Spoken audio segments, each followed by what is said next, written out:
चतुर सोनार। एक बार एक गांव में बहुत ही बुद्धिमान राजा था। राजा ने अपनी मंत्रियों से कहा कि क्या कोई मुझसे चोरी कर सकता है। सभी मंत्रियों ने कहा, नहीं राजा, आपसे कोई कैसे चोरी कर सकता है, आप तो बहुत ही बुद्धिमान हैं। तभी एक मंत्री ने राजा जी को कहा कि कुछ सोनार होते हैं जो व्यक्तियों के सामने ही सोना चुराते हैं। तो राजा ने कहा, यह नामुमकिन है, मेरे सामने कोई भी सोना नहीं चुरा सकता। उसने राज्य के सभी सोनार को अपने दरबार में बुलाने का आदेश दिया। आदेश के अनुसार सभी सोनार राज्य में आए, लेकिन सभी आपस में बहुत ही ज्यादा चिंतित थे कि राजा ने हमें इतनी जल्दबाजी में क्यों बुलाया है एक साथ। तभी राजा दरबार में आते हैं और सभी सोनार से पूछते हैं कि क्या आप सब मेरी देखरेख में भी सोने की चोरी कर सकते हैं।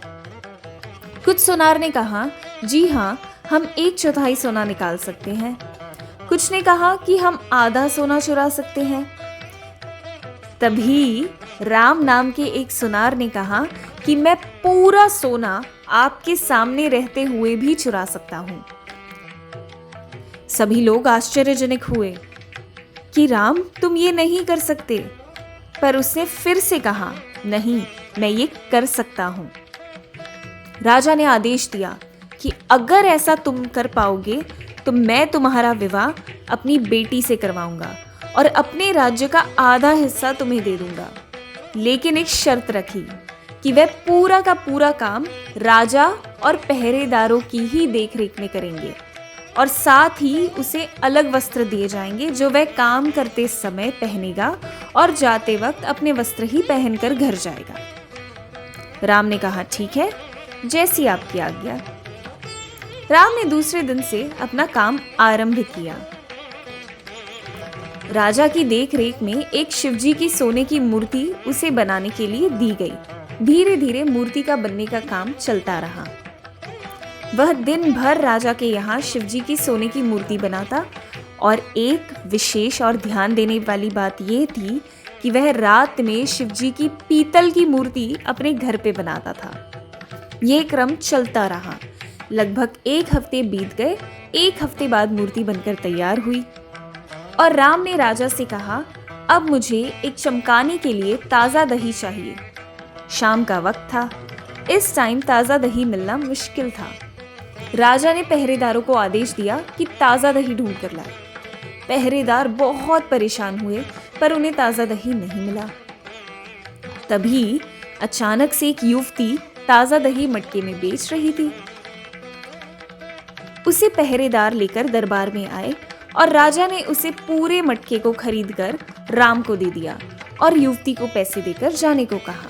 राम ने सोने की मूर्ति उस मटके में डाली और निकालकर उसे चमका दिया। फिर राजा ने अपने स्वर्ण विशेषज्ञ को बुलाया और मूर्ति की जांच करने को कहा और पूछा कि इस मूर्ति में कितना सोना है। स्वर्ण विशेषज्ञ आश्चर्यजनक हुआ कि राजन, इसमें तो एक भी सोना नहीं है। ये जानकर राजा भी बहुत हैरान हुआ कि पूरा काम मेरी देखरेख में, मेरे पहरेदारों की देखरेख में हुआ, फिर भी ऐसा कैसे हो सकता है। राजा ने राम से पूछा कि तुमने ऐसे कैसे किया।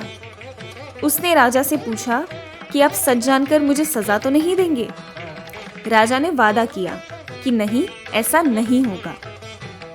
तो राम ने बताया कि दही बेचने वाली असल में उसकी बहन थी और उस दही के मटके के अंदर एक पीतल की मूर्ति मौजूद थी और सोने की मूर्ति अंदर डालकर उसने पीतल की मूर्ति को बाहर निकाला। राजा उसकी चतुराई से बहुत प्रसन्न हुआ। राजा को लगता था कि वह बहुत बुद्धिमान है और उन्होंने वादे किए अनुसार अपनी बेटी का ब्याह उससे कर दिया और आधा राज्य को उसे सौंप दिया। इस प्रसंग से हमें ये सीख मिलती है कि इंसान अपनी चालाकियों से कोई भी कार्य कर सकता है।